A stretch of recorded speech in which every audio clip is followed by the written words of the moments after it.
آنے والی ناچنے والی، اور آگے مدینے پہنچ گئی، کہنے لگی فاقو مر گئی ہوں میری مدد کر۔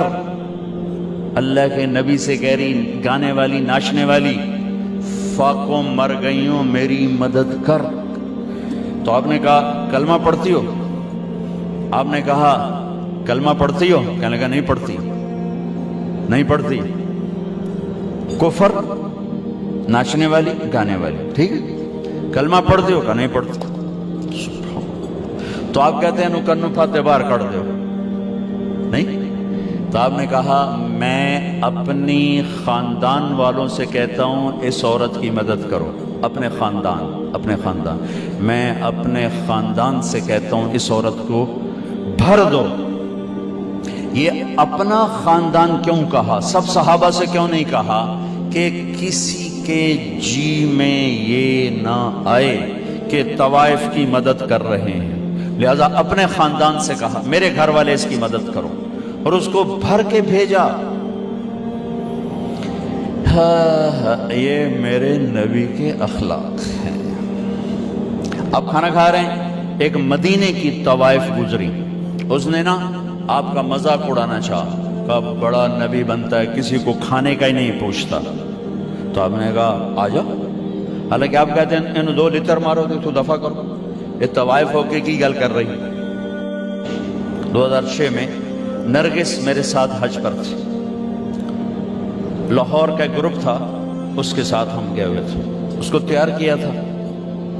تو عرفات والے دن وہ شام کو اس کا رو رو کے برا حال تھا۔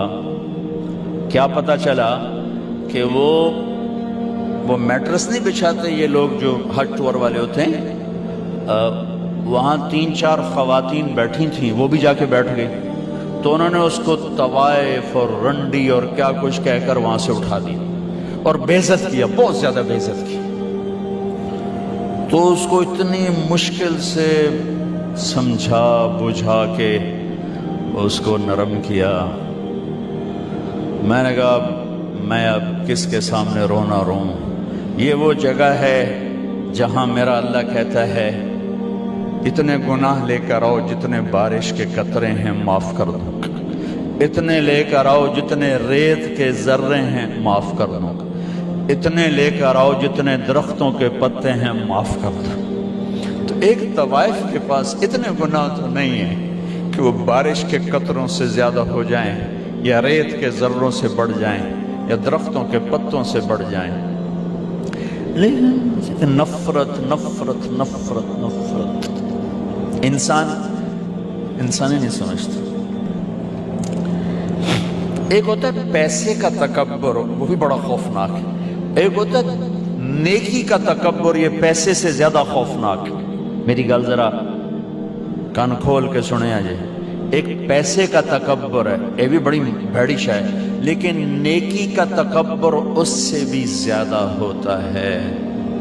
یہ آدمی کو ایسے ہی گراتا ہے اللہ کی نظروں سے جیسے بڑے بڑے گناہوں سے انسان اللہ کی نظروں سے گرتا ہے۔ اس کا یہ میں نے آپ کو نمونہ دکھایا کہ اٹھ جا یہاں سے، طوائف ناچنے والی، وہ تو توبہ کرنے گئی تھی وہ، اور اس نے کی توبہ، گھر بیٹھ گئی۔ ہماری نفرتوں نے بڑے بڑے ہیرے ہم نے ضائع کر دیے۔ نسیم وکی ایک اداکار ہے، اس کی والدہ فوت ہو گئی، میں اس کا جنازہ پڑھانے گیا تو سارے اداکار ہی تھے، 250-300، تو میں نے سب کو بٹھا لیا۔ عجب ان کے حلیے حال تھے، کس ماحول میں، ہر گناہ اس ماحول میں ہوتا ہے جس میں وہ ان کی زندگی گزرے، ہر گناہ۔ میں نے ان سے کوئی 20-25 منٹ بات کی، میں نے اتنا کسی کو روتے نہیں دیکھا جتنا وہ نوجوان روئے۔ ہچ کیوں؟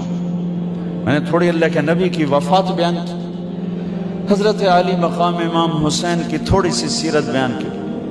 ایک نوجوان ایسا تڑپ کے روتا تھا، اس نے میں دیکھو میں اب رو رہا ہوں، اور جنازے کے بعد میں گاڑی میں بیٹھا اور ریمنڈ تک میں روتا ہی گیا کہ کیسے کیسے ہیرے ہماری نفرتوں نے تباہ کر دیا۔ کنجر کنجر کنجر، رنڈی طوائف طوائف، کون جسم کو بیچتی ہے؟ کس نے گھنگرو بندھا پہنائے؟ کس نے اس کو جسم فروشی پہ مجبور کیا؟ یہ کوئی عورت کی فطرت تھوڑا ہی ہے کہ اپنا جسم بیچنے کے لیے منڈی میں آ جائے، اپنے جسم کی نمائش کے لیے گھنگرو باندھے۔ یہ تو نچوانے والے میاں صاحب، سیٹھ صاحب، چودھری صاحب، سردار صاحب، ان کی کلغی سفید رہی، اس کے ماتھے پہ طوائف کا داغ لگا، موت بھی نہ دھو سکی۔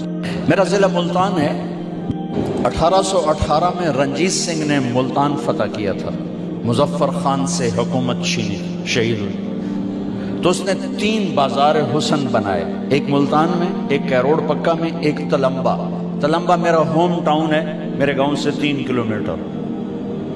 آج سے کوئی 10 سال پہلے میں نے وہاں، مجھے خیال آیا کہ یہ اگر قیامت کے دن انہوں نے گریبان پکڑ لیا کہ ساری دنیا میں تبلیغ کی اور ہمیں آ کے نہ بتایا تو ہم تو مارے گئے۔ وہاں طوائفوں سے ملنا شروع کیا، ان کو کبھی گھر بلایا، کبھی ان کے پاس۔ جب پہلی دفعہ ان سے ملاقات ہوئی تو ہمارے ایک ساتھی نے کہا، بیٹیو ہم آپ پہ عزت کی چادر ڈالنے آئے ہیں۔ ایک چھوٹا سا جملہ ہے، ایک جملہ ہے، ہم آپ پہ عزت کی چادر ڈالنے آئے ہیں۔ تو وہ ایسے روئیں جیسے کوئی دکھوں کا مارا روتا ہے، کہنے لگی یہاں تو کپڑے اتارنے آتے ہیں لوگ، آپ کون ہیں جو ہم پہ چادر ڈالنے آئے ہیں؟ یہاں تو لوگ کپڑے اتارنے آتے ہیں۔ کپڑے اتارنے والے اسی طرح میاں صاحب ہیں، ان کی عزت پہ کوئی فرق نہیں آیا، وہ طوائف بن گئی۔ 10 سال کی محنت کے بعد اللہ کے فضل سے وہ سارا محلہ ختم ہونے کو ہے۔ کتنی بچیوں کی شادی ہو گئی، توبہ کر گئیں، کتنیوں کے میں نے وظیفے لگا دیے کہ وہ کہا جی جب تک ہماری شادی نہیں ہوتی پھر ہمیں روٹی پانی کا انتظام کر دو، اور کتنوں کے پیغام آتے ہیں کہ جی کہیں ہماری شادی کروا دیں، ہم یہ گندا کام اب نہیں کرنا چاہتے۔ نفرت کرنا کون سا مشکل کام؟ وہ طوائف کہنے لگے یہ کیسا نبی ہے جو کسی کو پوچھتا ہی نہیں؟ آپ نے کہا آجا، تو بھی آجا، بٹھا لی۔ وہ تو آپ کو غصہ دلانا چاہتی تھی، کہنے لگی میں ایسے نہیں کھاؤں گی، جو تیرے منہ میں ہے وہ نکال کے مجھے کھلا۔ اور ہماری پنجابی کی مثال ہے، کبا سمجھتے ہیں؟ کبڑا، کبے نو لت لگی وہ سدھا ہو گیا، ان کو سے لت ماری وہ سدھا ہو گیا۔ اس نے تو اللہ کے نبی کا مذاق اڑایا، وہ اس کو سیدھا پڑ گیا۔ جب اللہ کے نبی کا لعاب اس کے منہ میں جب گیا تو کیا ہونا تھا؟ جو ہی آپ کے منہ کا نوالا اس کے منہ میں گیا، اس نے وہیں کلمہ پڑھ لیا اور مدینے کی حیادار پاک دامن عورت بن گئی۔ میرے بھائی بہنوں، زندگی کی خوبصورتی حج سے نہیں ہوگی، نماز سے نہیں ہوگی، روزے سے نہیں ہوگی، ذکر و تلاوت سے نہیں ہوگی۔ ہاں، یہ ہماری فاؤنڈیشن ہے، ہماری بنیاد بنے گی۔ بنیاد کے بغیر عمارت نہیں بنتی۔ اگر زندگی کو خوبصورت بنانا ہے، اس میں حج بھی ایک عمل ہے، تو اپنے اخلاق خوبصورت، نبی والے اخلاق سیکھیں۔ آپ کا گھر خوبصورت، آپ کا زندگی کا سفر خوبصورت، آپ کی اولاد آپ سے خوش، آپ اپنی اولاد سے، آپ کی بیوی آپ کو دعائیں دے گی، آپ اپنی بیوی کو دعائیں دیں گے، اگر نبی والے اخلاق زندہ ہو جائیں۔